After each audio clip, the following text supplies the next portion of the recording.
coming off the heels of an incredible UFC Seattle, but it wasn't without controversy. Main event ended in the fourth round, but that fourth round was only 1 second long so that it could go to the judges' scorecards. The question becomes, was that the right call? Did that ruin the entire card? My name is Angelo. This is Josh Thomson. We're going to give you our bad takes on the chaos that was UFC Seattle. How are you doing, Josh? I'm doing good, man. The card was stacked. I mean, honestly, like, look, it didn't look like that name value-wise, but the fights played out. They had some great action, some great highlight reel knockouts. I mean, spectacular fights back and forth. I mean, Big John and I were talking about it. I said, hey, we normally try to rate the cards. Like, hey, what do you rate it out of 10? This card right here, I felt like was like a 9.875. It was so good. And the reason why I couldn't give it a 10, which we would never give it a 10 anyways, like we're like the Olympics, Yeah. that bad. Yeah, like, no such thing as perfect. There's no such thing as a 10, right? Is because of the way that it ended. And that was it. That was the only reason probably why. Had that fight ended in like a split decision, like great fight, like back and forth battle, I would have been like, yeah, this is probably like a 10.1. You know, a 10, you know, I would have done that. But the way that it ended, the controversy the way that it ended, kind of, I think it left it a little bit bitter in people's mouths, you know, like, hey, you know, this is not how I wanted it to go. But the rest of the card was amazing. Absolutely amazing. Fighters fought their asses off. Obviously, you know, and I'm not sure if all your listeners know, I do a podcast called Weighing In. And that Weighing In podcast is with the man who wrote the rules for the sport of MMA. Okay. He has spent countless hours, days, whatever it is, right? Months trying to get the rules regulated in the sport from the beginning and the conception of this sport. All right. So when I tell you that I have a side for myself and he has obviously a side for himself, you have to look at it. You have to take it all into perspective. I look at it from a fighter's point of view because that's what I was for 20-something years, 22 years, right? He looks at it from the referee's point of view of, hey, man, I wrote it in this way because this is the way that I view it in my mind. Now, fighters, they don't view things that way because we're seeing it from our perspective. He sees it from his perspective. But what were your thoughts when you saw this whole thing go down? Sure. Let me just give a quick recap of anybody who somehow missed what happened. There was a couple of random fouls throughout the fight, right? If you missed what happened, you're a freaking casual. Go ahead, Angelo. Saw Yadong, couple of random fouls throughout the fight, mostly a couple of shots to the genitals. Then we get to the third round. There's 1 minute left in the third round. A really bad eye poke to Henry Cejudo. Complete accident, no question. That was obviously an accident. But it was still a foul, and it still hurts Henry Cejudo. Henry Cejudo is insanely tough and a crafty veteran, so he took his full 5 minutes. At that point in time, he was like, yes, I'm going to fight. I can fight. So they finished the third round. The third round is now over. They are in their corners, seemingly getting ready for a fourth round. While they're in their corners, getting ready for the fourth round, Henry Cejudo says, I can't see.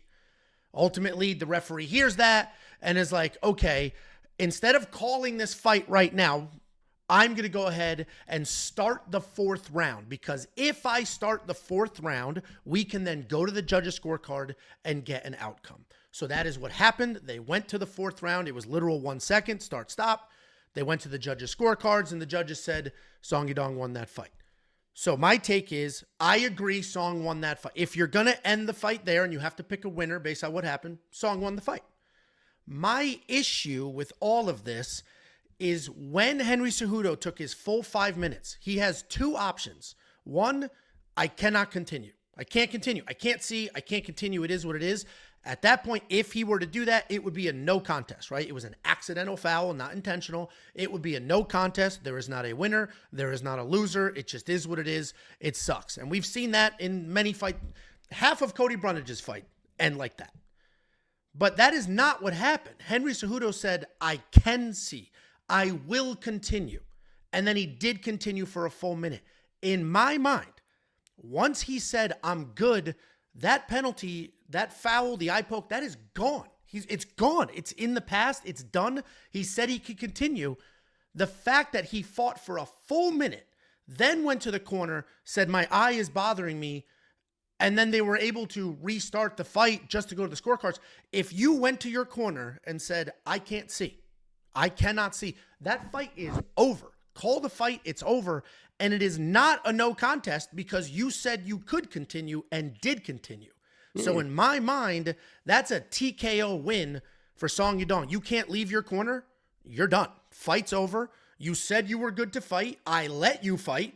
So we're done with the eye poke. The eye poke is long gone because to give him that extra minute, sorry, I'm ranting here, but to give him that extra minute to fight and then let him change his mind in the corner, and it's all just a testament to how tough Henry Cejudo is, of course, but then let him change his mind in the corner. Where does it end? What if halfway through the 4th round, he's like, I still can't see.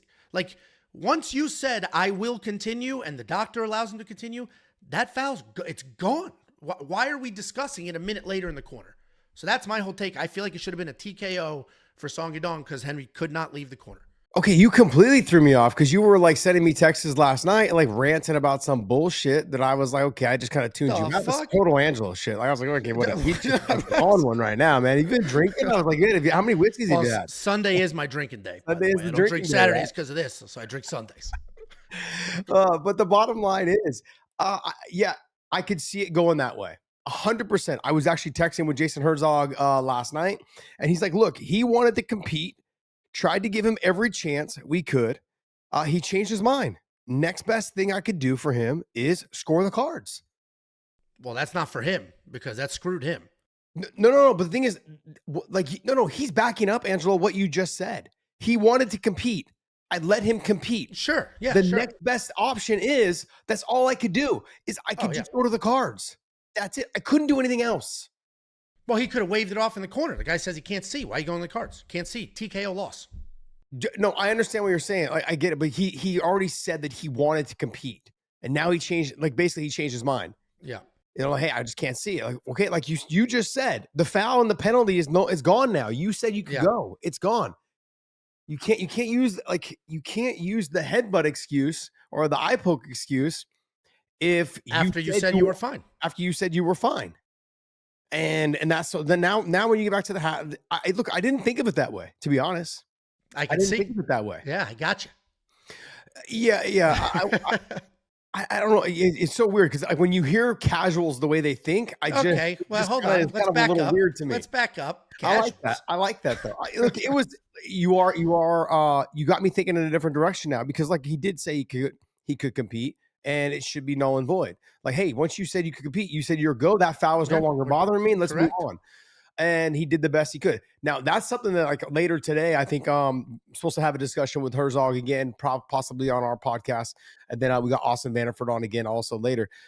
It's going to be great, man. Like, I just want to have these kind of conversations with him. Now, look, it's one thing to have someone like Big John, you do your podcast with. It's one thing to have that guy because, like I said, he is reffing. Like, he wrote the rules in his mind. He had it going. This is how I wanted it to play out. And it played out exactly how he wanted it to play out. He said, look, Jason Herzog did it exactly the way I would have done it. Exactly. So the way he wrote the rules is exactly how he wanted it done. Sure. As a fighter, this is what my rant to John was. This is why fighters need to learn the rules. Had he just said, I can't see, it would have been a no contest. Now, no matter how you look at it, I have looked at it one way for the other fighter, for Song. That's fucked up because he wouldn't have got his win money. Correct. That sucks. That sucks. But in the same breath, you just got an eye poke and you started that last minute with your fucking hands out again. Instantly. As soon as the fight started, he went right back to putting his fingers in his face. And I was like, what are you doing? What like you just almost got the fight stopped because you poked the guy. Not just one poke, not just like you double eye poked him. It was straight out of the Three Stooges. Yeah. He saw Chris Weidman got away with it, so he went for it. Yeah, I mean, It's also important to note, Henry Cejudo asked the ref, and it's never a good idea to ask the ref. He's not going to do it to you. Basically, at that point, I don't want to say out of spite because that's not true, but once you ask, you're not getting it. He literally said, can I get a point? If the point were it was an accidental eye poke, so I don't, it's really just, that's a Big John thing, right? It's an accidental eye poke. I don't know if you get a point because it was a very impactful accidental eye poke, or he really got to be warned at least to get a point. I don't know, but he did ask for a point. If he got a point, if the ref was like, yeah, that was actually really bad, intentional or not, I am going to take a point away. Or, you know what? There was 2 groin shots and then this. I am going to take a point away. We would have had a draw. There would not, if he ended up going to the scorecards, continuing, it would have been a draw because that 1 point would have had 2 judges having the fight dead even because of the deduction. So I feel like it could have gone a million different ways. Maybe you take the point, maybe you don't. Maybe you go to the scorecards, maybe you don't. But in my opinion, the minute that Henry said, I can fight, Yeah. we're done. We're done. You can fight. We are done. That is in the past. Don't bring that up again. That's not my problem anymore. We're done. Yeah, that's a very good point. I mean, to me, like I said, once you get back to the corner, though, I thought the fight should have been stopped when he said, I can't see. I thought that Herzog should have waved it off and like, hey, he said he can't see. Fight is done, but it should have been then a TKO. Yeah. If you can't see, when you said you could, you basically said I was okay to go on. I agree. Okay, now that you've brought that up, good job, Angelo. That's what my text said. What do you mean I was on a drunken rant? That's why I said it should have been a TKO for Song. You just didn't connect the dots, I guess. No, maybe I was just on a drunken rant. No, it came down to I see it that now, like when he comes back, he says I can't see. Yeah, I thought the fight should have been waved off there, but then again, it would have been a TKO. He also went. Sorry, I cut you off. No, it should have just been waved off as a TKO. Like, hey, you said you can't continue. Yeah. Now, if you said you couldn't continue a minute earlier, no contest. Yes. Very interesting. Very interesting. I'm glad you opened my eyes to that. That was very nice. There you go. Very nice. Eyes. What a pun. Look at that. Yeah. Look, I'm looking forward to talking to Herzog also. This is something I'll probably bring up with him as well. And even talking with John. But you know, when you do a show with the dude who wrote all the rules and went through all the defensive real fast. Man, he gets defensive real fast. He's like, no, I wrote it for this. I said it for it. And I get it. Look, I understand when something that you have worked on so hard, basically to help develop a sport, to develop a sport. He literally is one of like the three most important people that this sport even exists. So I get it. I get the passion. Legalized sure. in all of these states and then other countries as well, because your rule set has helped legalize this in other countries. It's very important. It's very important to him, and I can understand. So when some lonely little fighter like myself decides to challenge his authority, he gets a little uppity about it, but it's okay because I understand. Like, look, when you've dedicated your life to making sure that this thing can be pushed all around the world, it's very important. Sure. You stand on your high horse and you say, hey, this is why I did it. This is why it should have been done. And Herzog did it the exact way that I had written it for it to be done, or I wanted it to be taken into consideration this way. Now, what I did have argument with him is he said it was almost like as if the sole arbiter, because he likes to use that word, which is basically the person who has control inside the cage, which is the referee. He is the one that has the most control of how the fight plays out. Now, he's also told me multiple times, a good ref can make a good fight or keep a good fight good, but a bad ref can make a good fight bad. That being said, in this situation, look, Jason Herzog to me is one or two in the top referees in the game. There's Mike Beltran. It's an impossible job, Yeah. There's Mike Beltran. There's Jason Herzog, or you could flip-flop them however any way you want, and you can. And there, obviously, there's other really good referees. Herb Dean's up there as well. Mark Goddard is up there as well. Like those are the four probably to me that are the best right now. Do fantastic work, and for how many fights they do, for them to have one fuck up every once in a while, and not that this was a fuck up, it's just for them to have one fuck up once in a while. They get way too much flack for any of that. And I have developed relationships with almost all of these referees from working for Bellator, always seeing them behind the scenes, seeing them like the day before, having lunch with them, having dinner with them, having drinks with them, all of those things. They are fantastic humans, just people in general. So I really love working with them. I love having them around. Like, I think they do a fantastic job. And like I said, they're humans. All of that being said, there was like, in terms of how I wanted to see it play out, I look at it going, how do you allow the referee? I thought that he should have brought the doctor in to see to Henry's eye, but it does change the way that I look at it now that you've pitched your argument that, yeah, it should have really, if it did come in, he said he couldn't continue, then the fight should have just been a TKO. Okay. You can't continue.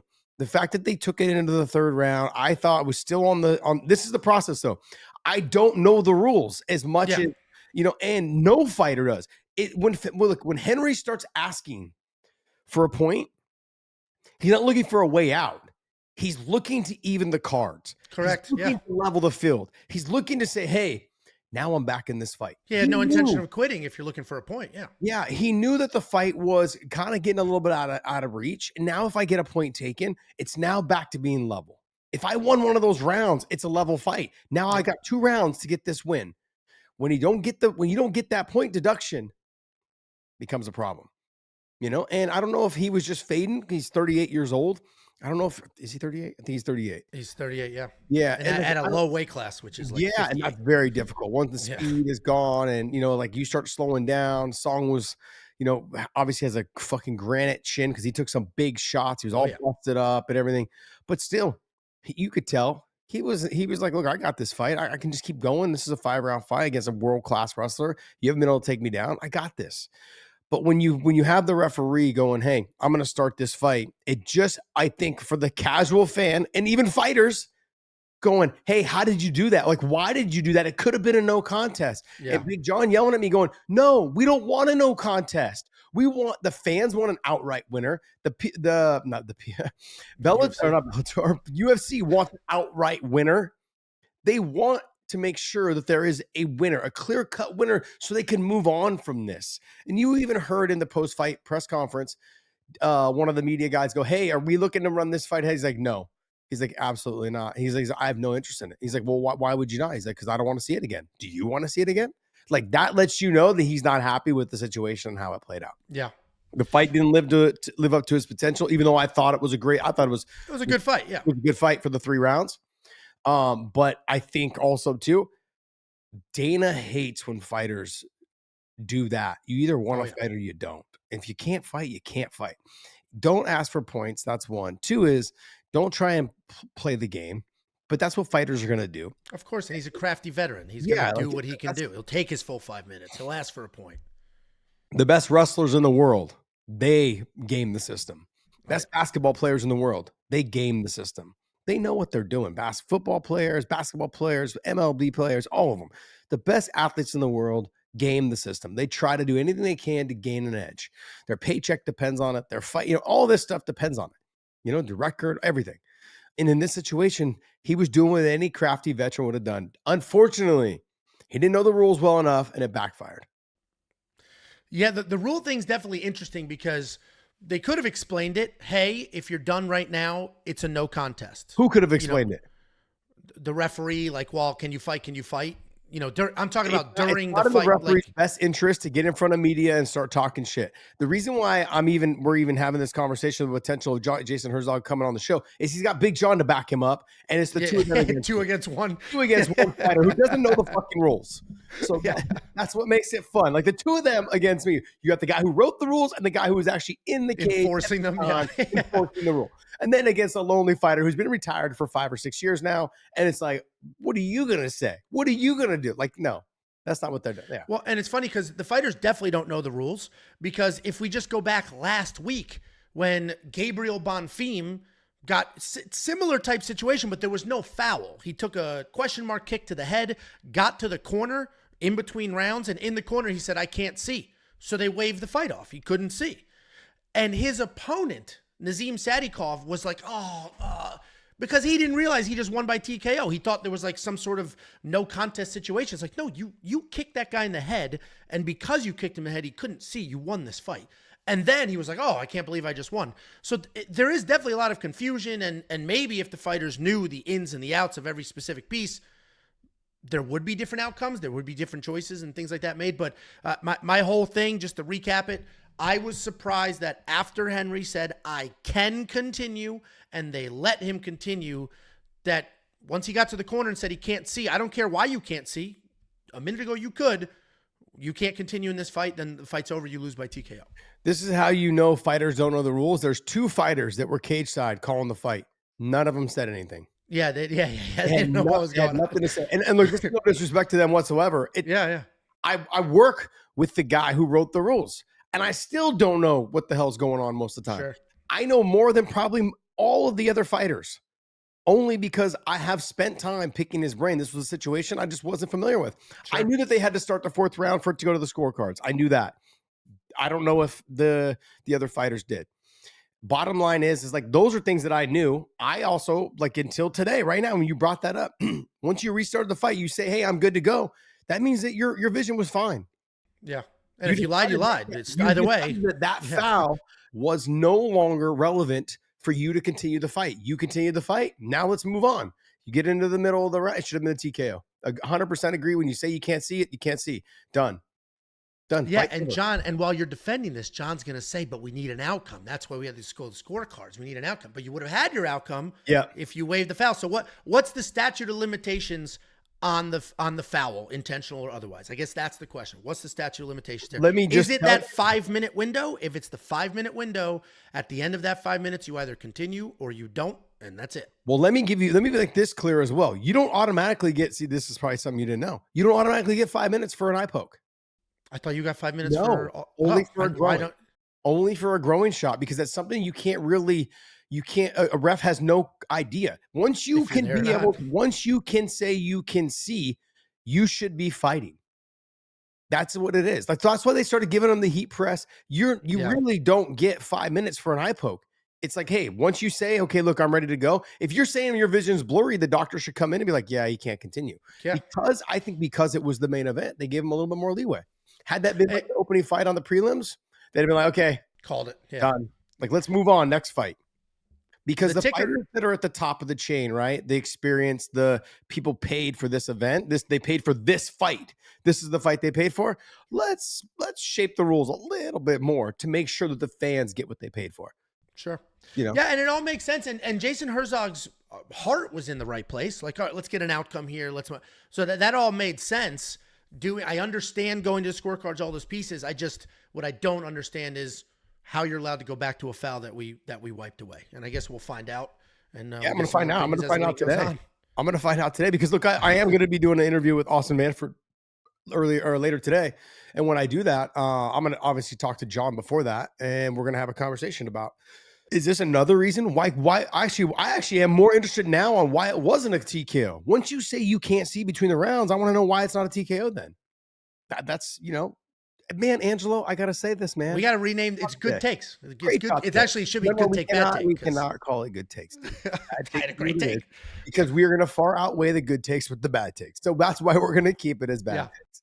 All right. So I really enjoy it. Is there any other things on this topic that you were hashing over? This was my that was my biggest thing for this specific situation. I understood you got to go to the scorecards to score it. I understood not taking a point away. I saw Luke Thomas arguing that a point should have been taken away. I love Luke Thomas. That guy speaks more well-educated, speaks better than the rest of us, will make an argument for anything and you'll believe it. I do not think a point should have been taken away just because it was an accidental eye poke. There were 0 warnings whatsoever. I understand it was impactful. It is what it is. All of that stuff I get. My biggest question was, how long does he get to say his eye hurt? He said it didn't hurt. He continued. We're done. We're done with it. Let's go back to what Luke Thomas said. There should have been a point taken away. That was some of my argument as well, because look, we have gotten away from not gotten away. We've started allowing the person who commits the foul to have the advantage. You get away with one, right? And then you get a warning and then you don't get another one. But you get away with the first one. No, you get away with one eye poke. Do I get away with 2? I'm just saying, until you get a hard warning, you can basically. But how many fouls do I get until I get the hard warning? That's one. How many fouls do I get till there's a point taken away? You hit me kind of in the cup twice, one in one round, one on the other. Okay, they're separate, whatever. Still, it sometimes has an effect. You don't know how that toe, maybe that toenail slid into my ball. Man, you never know. Maybe you kicked me underneath the cup and the cup hit me up into the taint and cut me. I don't know. You don't know. Sometimes it's rubbed you enough raw to where literally I've seen guys out of AK, they got kicked in the taint and they were fucking bleeding because the cup pinched them up there. Like, and blood's coming down their leg. I'm like, oh man, you're on your period. But they're like, no, it's literally the cup, because the cups are curved a little bit underneath. Sure. Cupped up underneath, and the rubber piece just wasn't. It was an older cup or it just slid off, whatever it was. But yeah, bleeding. And it's like people don't realize when you get kicked by a world-class MMA guy who knows how to kick, hard, it hurts. Yeah, of course. Cup, no cup. That's going to hurt. It's not like, oh, he's got a cup on. No. I always wore a steel cup. I never wore a plastic cup in my career ever. Oh, like a sewing thimble? Sewing thimble? What's that? A tiny little cup for your. No, I don't even know what that is. You know what a sewing thimble is? Means you're more female than me. Okay, I have no idea what a sewing thimble is. Anyways, you threw me way off with that. Oh man, but yeah, it was you know what a steel cup is, right? Of course, I usually use the bicycle helmet, just given my proportions, but I get a normal steel cup for sure. Really? Or Pringles cans. let's try to be realistic about this. Come on. Okay, really. Calm down, Angelo. A bike helmet. A little tiny child's bike helmet. That's right. Yeah, Even then. little tiny one. Oh, geez. But no, these steel cups are like they're usually used by Thai fighters. They have two strings that come around the top, and they have a string that comes on the bottom, and you pull it between your butt cheeks and you tie it basically in the back. And and it goes up your asshole, basically up your ass. And most people, people wear underwear underneath it. Like I would wear underwear. Some people just wear it straight. Let it ride. They put the rope right to the cinnamon roll. And I'm like, it's not. I'm like, everyone asked me, like, when you talking about, like, if we were back, I was cornering. I am not touching these strings. Let me wait till I get the gloves. I got to get the gloves, for this and that. Because if you're cornering, you got to wear gloves. Oh, man. Just disgusting. But anyways, look, those cups, you can get kicked in the groin and it doesn't hurt. It could hurt them more than it hurts you. Sure. But it still pinches. It still slides. Depends on how it fits. The old plastic cups, man. I wore them a couple times in training. Never again. Never again. They're uncomfortable to wear. They're hard to kick in. They're, if you get kicked in them, I mean, like I fought Kid Yamamoto. How I got into the UFC when I fought Kid Yamamoto, I kicked him in the groin and broke his cup and he couldn't continue. And he was wearing one of those. The cup broke? Yeah, the cup broke. So he broke. Man, come on, I just told you how hard we kick. I mean, that is crazy. World-class kickboxer right here. Yeah, that's what you're known for sure. So I kicked him in the groin and he couldn't continue, man. Just fucking. So I guess your argument there for this is there were two fouls, while not wild. There was two early, then the eye poke. At what point are you take a point? Like three different things happened here. Take a point. Double eye poke. Yeah, he hit him in both eyes. Yeah, just one eye was worse than the other. But I mean, now I can't. Like, it's not like when you get poked in one eye, right? Michael Bisping showed you could be a world champion with one eye. Yeah. All right, let's be honest. Okay. Like if we got poked in one eye, okay, look, and you say you can continue, okay, you can continue. You got poked in both eyes. Yeah. Now I really just can't see. Like I can't see. You took away both my eyes. I'm out there fighting blurry. The argument Luke Thomas made, which I get the argument. The argument Luke Thomas made was, I don't care if the eye poke was the first foul or the third. It was impactful. It was bad. The guy needed the full 5 minutes. It, no matter what, was definitely affecting the outcome of this fight, even if it continued. I mean, he got poked really bad, so a point should have been taken away. So it feels like, I don't know what the official rules are, it feels like fighters can get away with a bad foul as long as it's obviously accidental, which this was. They'll get a hard warning, and then if they do it again, they lose a point. But that first one that earned them just a warning could be impactful enough to affect the outcome of the fight. And there was no point deduction, nothing. You kind of got away with it, if you will, even though it was an accident. Yeah, I would agree. And I think that they need to be more liberal, I think, with the with awarding the points. Like, hey, this needs to happen. Like, if you guys, and look, let's just make sure we're all clear. In the back, when I'm talking, before I go out there and I get my hand wraps, or right when I'm about to get my hand wraps, the ref always comes in the back and say, you grab the fence, I'll give you a hard warning, or, like, hey, if I see it's very intentional, if it stops the takedown at all, I'm taking a point. They are very, every ref's a little bit different, but they're all pretty much walk a very similar route. It makes sense. If you're affecting the outcome of the fight, whether it was a foul or a fence grab, you affected the fight. You have to be penalized in some capacity. No, I agree. I think it needs to be taken care of. But look, overall, like I said, the card was a fantastic card. The fight was shaping up to be a good fight. I wanted to see the championship rounds 4 and 5. We didn't get there. And in terms of what Dana White wants to see again, I don't blame him. We've seen it. We've seen kind of how it was going to play out. We've seen kind of how the direction of which the fight was going to go. Now, could it go a different way? Absolutely, it could go a different way. But the fact is like I said, I was talking with Jason Herzog, and he said, I gave him a chance to compete. He tried, didn't work out. He changed his mind. That's not my point. Like, I'm the referee. I've got to do what's best for both fighters. I got to do what's best for the promotion. I got to do what's best for what's in line with the rules. And once Jason knows he can't see, it's also Jason's job to keep him safe. I understand you're tough and you might try to gut through this. I can't let you do that. I now know you can't see. I cannot let you put yourself in harm's way. That's why I'm here. Yeah. We gotta get something for that dog, though. Yeah, he's agreeing with my take. That's him. He's waiting until you talk to be like, He's no, cheering you on in the no. background. Yeah, get him, Ange. Get him. Hey, that's one more bad takes from Josh Thomson and Angelo. Well, one bad, one good. Thanks for the watch, guys. Let's dial it back a little bit.